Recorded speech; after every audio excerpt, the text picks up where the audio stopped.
You can't be that violent with pickleball, okay? It's already a softer sport. I don't know. If you're gonna go that violent, you should just move over to tennis, like graduate, you know? This is Sportscentre.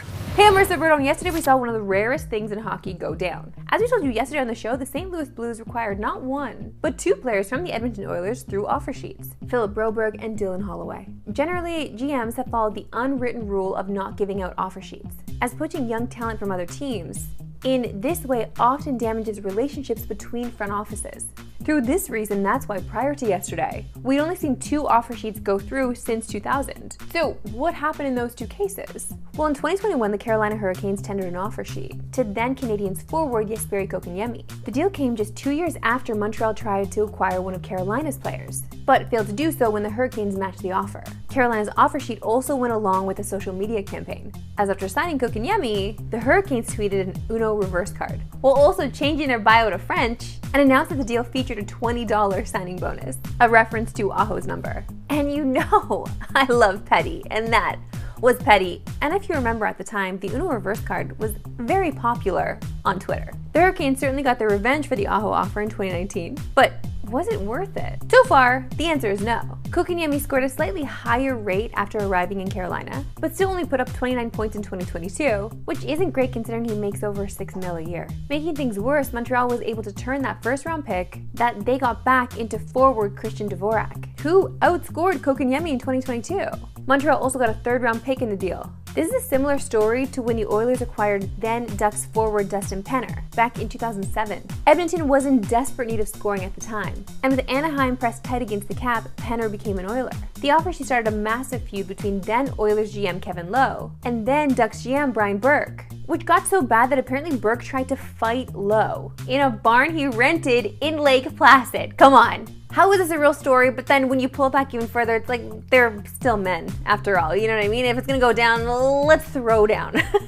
And like the Kotkaniemi deal, Edmonton did not end up on top. Penner was virtually the same player his first year in Edmonton, but then had 4 up and down seasons as an Oiler. And the 3 picks they gave up turned into pretty solid players, including defenseman Jake Gardiner and Justin Schultz, as well as forward Marc-Andre Bergeron. It's also worth noting that the Ducks made the playoffs in 9 of the 11 seasons after losing Penner, while the Oilers, on the other hand, missed the playoffs for 9 years in a row after the offer sheet. So how is this offer sheet gonna work out for both teams? All we can do is hope that it leads to a GM on GM fight. Let's go, boys. Anybody got a barn we can borrow? Time now for my favorite segment and yours, Why We Love Sports Today. Why we love sports today. And August can sometimes be a little dry in the sports world. We did have a comment yesterday on the coin video asking if it was a slow news day, and I replied yes, it is, because well, that's just facts. But it's not slow when it comes to fun viral clips like the coin one and the one I'm about to show you now. Daniel.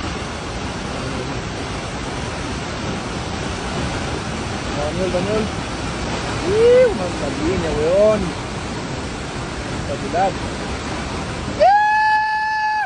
I went whitewater rafting one time. I feel like that was a good enough time. I don't need to experience that again. Once you go over, it's difficult to get back on, and then you start questioning the life decisions that you're making. So someone who is afraid of water, would not participate in this activity, but I'm happy for those who do and come out alive. Can you believe it? It is only 15 days to the start of the NFL season. Seriously, 15 days until the AFC Championship rematch between the Ravens and Chiefs. A game you can watch on TSN, of course. And speaking of 15, it could potentially be a historic season for number 15. What an absolute hook. That was a banger hook. I've never heard a better hook in my life. As Patrick Mahomes is on the quest for a 3rd straight Lombardi trophy. Something that has never been done in NFL history. But historically, have we come close? Let's start by looking at the first team to win back-to-back Super Bowls. And that was the Green Bay Packers, who won Super Bowl 1 and 2. But Vince Lombardi stepped down as head coach after the 2nd Super Bowl to focus on his GM duties, instead of trying to push for the three-peat. Well, the Packers went 6-7-1 and missed the playoffs. The next team to win back-to-back Super Bowls was the 72 and 73 Dolphins, who famously had that perfect season in 72, and they had a legit shot at it going into year 3. They finished 11-3 and lost to the Raiders in a tight divisional round matchup. Now, the Steelers won 4 Super Bowls over 6 years in the 70s, took 2 years off from winning the bowl, then went back-to-back again.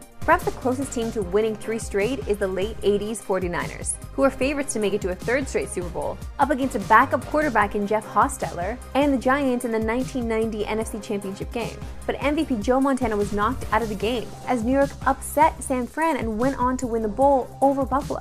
Just a few years later, the Cowboys had a shot at a three-peat, but came up short in a great NFC Championship game against the Niners. But they would go on to win the bowl the next year, giving them 3 and 4 years, but no three-peat. The late 90s Broncos never had a shot at 3 straight, because after winning back-to-back Super Bowls, John Elway went out on top, retiring a champion. Denver missed the playoffs the next year, with Brian Griese under center. And our last team was the early 2000 Pats, who followed up back-to-back bowls with an ugly divisional round loss against Denver the next year, highlighted by 2 Tom Brady interceptions.